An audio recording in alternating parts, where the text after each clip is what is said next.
Said Africana when I'm on a vibe, and I'm on a cover when I'm on a way. So I need a day, wanna run away, as in I wanna. Hey, you guys, welcome back. You're tuning in to the third episode of Nowhere to Hide. Now, this episode's topic that we're going to be discussing is going to be for all my Africans as well as first generation Africans like myself. Also applies to first generation foreign Americans of any kind, or if you're just foreign American, you immigrated here, applies to y'all. But definitely, if it doesn't apply to you, still tune in because you'll definitely learn something from this. This will be insightful conversation. But basically, we're going to be discussing emotional disconnect between us and our parents. And I'm going to be discussing the 3 whys that I conjured up in my head of just why we have this emotional disconnect. And then I also want to talk to you guys about how we can help this, like what I want you guys to take from what I'm saying so we can just make sure this doesn't continue. So, starting with the 3 whys that I mentioned earlier, that were the reason I feel like the 3 main things I can really think of that are contributing factors to our emotional disconnect with our parents. Starting with the pressures of being successful. Then I go to saying differing environmental and societal upbringing. And then the last why is the fact that they also grew up with an emotional disconnect with their parents.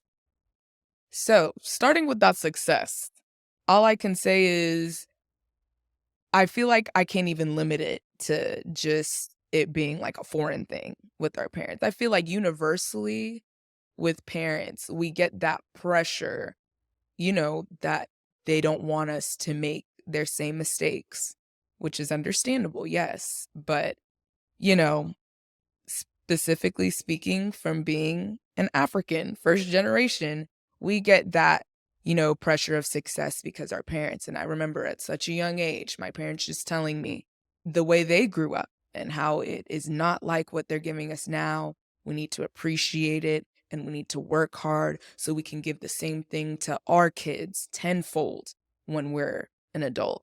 But that pressure, we don't realize what it can mold into at such a young age. I just remember hearing my parents say that at first, and I was just thinking to myself, like, motivation. Because when you're a kid, the world's at your fingertips. I was thinking, everyone thought they wanted to be the president at some point. At least I did. Just, I was thinking the world of it. Like, my parents came from nothing, and look what they're giving us. I want to be able to take care of my parents. I want to be able to be a celebrity, the richest person in the world. Like, that's what I would tell myself. But as I grew older, it's like then I started to realize those big things like becoming rich and famous or maybe becoming a doctor. Like, there's levels to that. It's not as easy as I want to do it and do it. So then you start thinking about dreams that are more attainable in your reach or even just more to your interests even, because I used to make my interests, as I've mentioned before, more towards what other people I think would want of me. But then, I started thinking about like the arts. I've always been like an artsy type person. I paint like in my free time and I used to want to be a painter, like, maybe an art teacher, just something in the art world, but it always came back to that money mindset and thinking to myself, like, that's not going to make you money. Or, if I were to tell my parents I want to be this, their first thing is going to be that. Like, how is that going to keep you afloat in life? The problem with that pressure of success is that you start to feel over time with your parents when that success doesn't align with theirs. Like, you just start to feel more reluctant to share just dreams that are outside of that plan. And it's hard. That already is the start of just not sharing even the most simplest things of what you want to do in life with your parents. But moving on to the second why, and that's differing in environmental and societal upbringing. So that's Africa versus America. Let's get into it. And I guess the way I'm going to kind of paint this to you guys is talking about me growing up versus, you know, that typical like average girl growing up in Africa. And this is from what I've heard from a mixture of my aunt and my mom. And when I say my aunt, I guess I'll be mentioning my auntie Huguette. That's one of my mom's sisters. Because I've heard some stories about her growing up compared to my mom growing up. Because between um my mom's sisters, they say that my mom was the goody two shoes. My mom and my this is how my mom paints growing up. And it would be difficult because this is not how I wanted to grow up. But she will say that all she did is she listened to her parents. She'd stay in her room. She didn't have friends like that. Like there was no need. She'd just stay reading her book, like in her room. That's all my mom would say.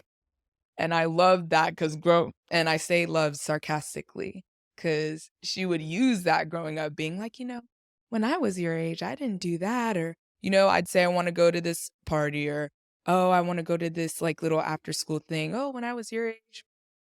But comparing to my aunt, I guess I'll start on that side since I'm already talking about them. But my auntie Huguette, she's the one that I've mentioned in my previous episodes who does hair. And she's always had that love for hair since she was a little girl. She said that back in Africa, she would always be experimenting on her sisters. Now, one story that she told me that I remember I was appalled because, hey, you hear about somebody doing that here in America, like a parent doing that to their child. It's like, you think they're crazy, you think they're abusive, whatever. But I mean, that's just the norm over there. But my aunt, again, loves hair, would be practicing on her sisters. And she'll be on my podcast one day. Maybe she'll correct me if I'm saying some things wrong. But she was practicing on my auntie Mary Louise's hair, I believe. And she was trying to, I think, straighten her hair, like perm it in some way. Basically, she does it. And my grandfather, their father, like, comes home from work or wherever, sees that she did that to her hair. And mind you, I guess perming your hair, like, especially as a child or back when they were doing it, like, that's like a grown-up person thing. It's like my grandfather saw that as my aunt trying to get attention from men. And, also in all culture, you're not able to get attention from men at such a young age. Like, they expect you to, you're not looking for anyone to date until you're literally in your 30s, honestly. But basically, he was mad at that and what he did to my auntie Huguette for even doing that to her hair, shaved her bald. He literally shaved her bald and made her go to school like that. Like, wouldn't let her put a scarf to hide it. Or no, I'm pretty sure she said she put a scarf to hide her hair and went to school like that. And then one of her friends, like, just yanked it off her and they started making fun of her. But oh my God, it made me feel better because I remember the time she was telling me this story. Like, I was already late high school, about to be going into college soon. And like, I was so insecure about my hair and kind of getting out of the insecurity. But hearing her say something like that, I'm like, I was tripping about just the braids I'd be going to school with. Like, I couldn't imagine just having to be forced to go to school bald. But in saying that whole story, it's like, that just shows how serious the, like, society was there, especially when it came to the women and I guess putting them in a little box, if you will. Like, women had to be a certain way. They had to clean. They had to cook. They were expected to not go out. Another little short thing I'll throw in there, also from my auntie Huguette. She told me a time where my grandfather used wood and literally boarded, like with nails and wood, boarded her window and door shut. Like, she was just locked in the room because he found out that she had snuck out. I guess to go see some people, whether it was friends, whatever. But I remember I have been caught, sneaking out one time by a parent, like my dad specifically. But like, my dad would have never went to the lengths of boarding up my stuff. Like, people would look that and see my dad as crazy. It's just hearing those stories and comparing the two, it's just like, it's wild the type of stuff that was normal and okay over there versus like here in America. But to compare and contrast, I feel like America just had a lot more forms of representation when it came to Africa.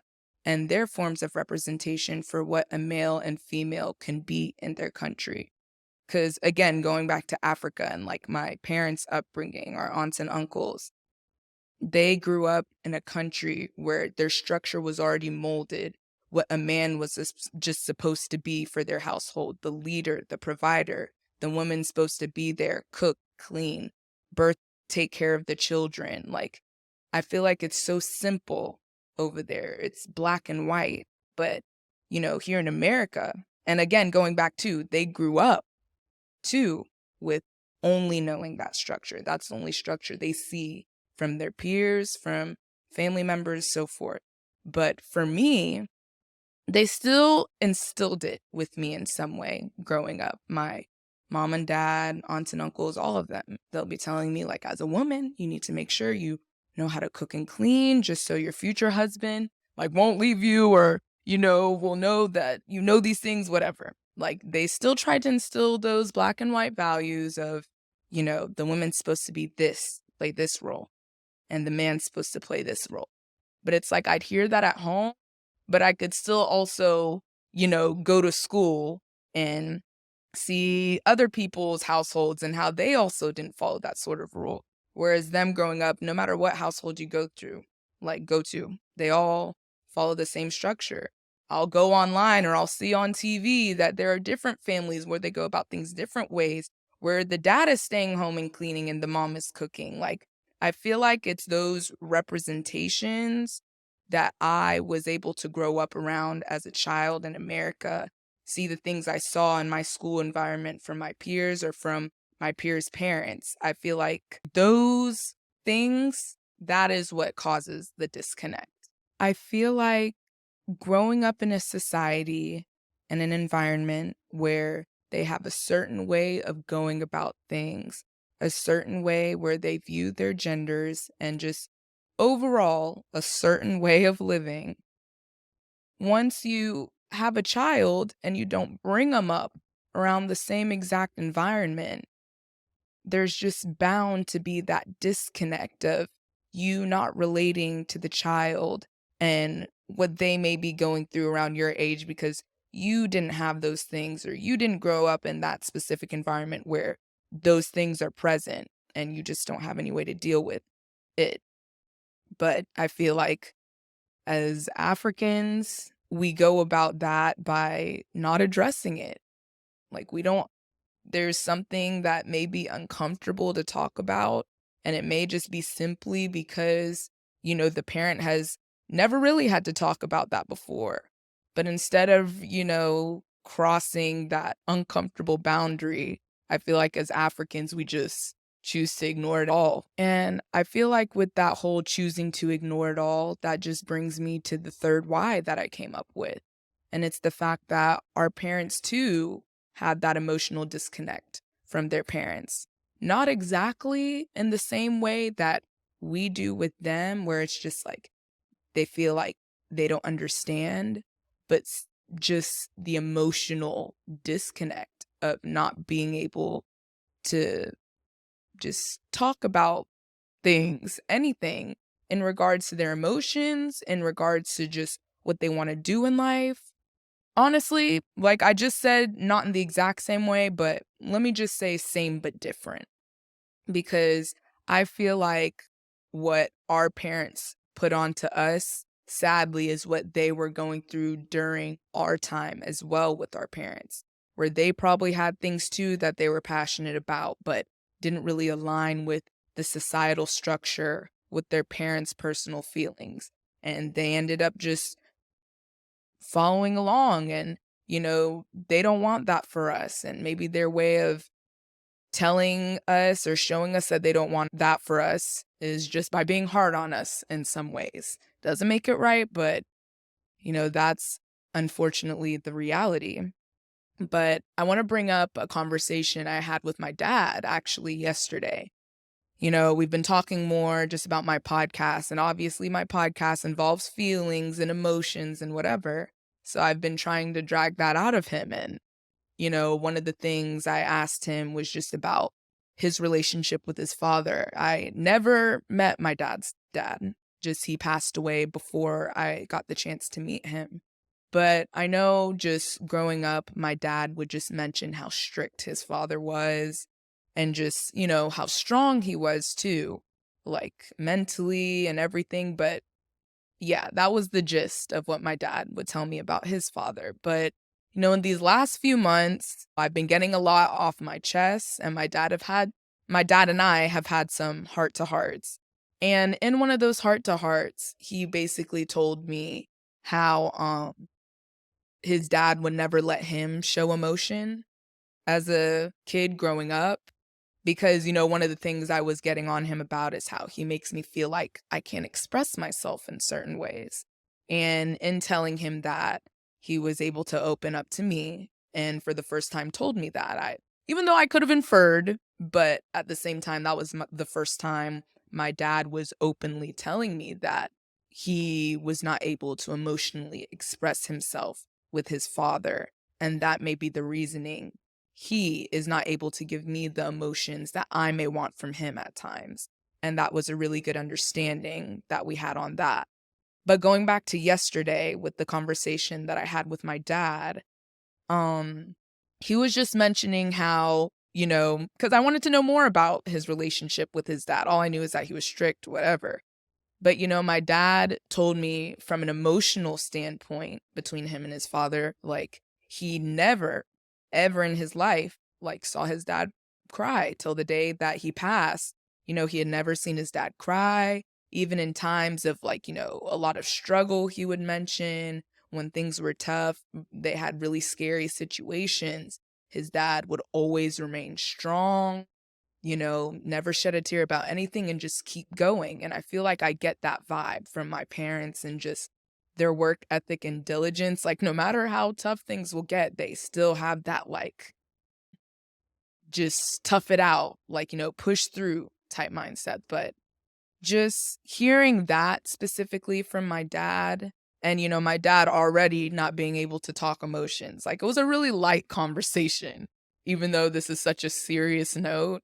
It was a very light conversation I had with my dad yesterday, but he did tell me that he never saw his dad cry and that, his dad put that onto him to where he had to be the tough one and not, show emotion. And I feel like just having that casual conversation with my dad really put a lot into perspective too. Just, more about his relationship with his father and, more on what that means with the way he has been with me throughout the years. Just having that emotional disconnect and hearing that from my dad and sharing this with you guys, I hope you're seeing like the, I guess, trickle effect that I'm trying to show you guys that has happened within my generations that maybe you could apply to yours. There's things that probably your parents have experienced with their parents, which has changed the way they go about things, and they've put that onto you. And maybe you could find yourself re-implementing those things. I feel like, in the early years of 20s, at least for me, I've realized that I am a lot more like my parents than I think I am. And I realize things more and more every other day that, I feel some sort of way about this. That's kind of how my parents thought. Like, it's a trickle effect, especially when it comes to emotions and how we go about things, the way we treat certain things. We can pass that on. So it's just up to us to just stop it before it starts. And in order to stop it, it's about having these difficult conversations. It's a difficult conversation for me to have right now, just sharing it into the camera, sharing it into this mic once again. But, once we start breaking these uncomfortable barriers, that's when, not to be corny, but that's when the magic happens. Like, that's when, we start to become more comfortable. We start to, you know, develop deeper relationships with the ones that matter. That's what we need to do. Like, it's going to be difficult, but start that conversation with your mom. Start that conversation with your dad. Get to know them as a first generation. Get to know what it was like back home. Like, there's a lot of crazy stuff that we don't realize our parents have been through. Like, that can kind of make it make sense as to how they treated us or why they think the way they think about certain things now. But I think I'm going to end it here, you guys. I appreciate you guys tuning in once again. And my homework to all my Africans, foreign Americans, first gens, whoever, have those difficult conversations with your parents. Maybe you'll get some clarity or understandings that you didn't know you needed from those conversations. I know it's scary, but take the leap. Trust me, you won't regret it. But tune in next time, and I hope you have a great rest of your evening or whenever you're deciding to watch this. So live life.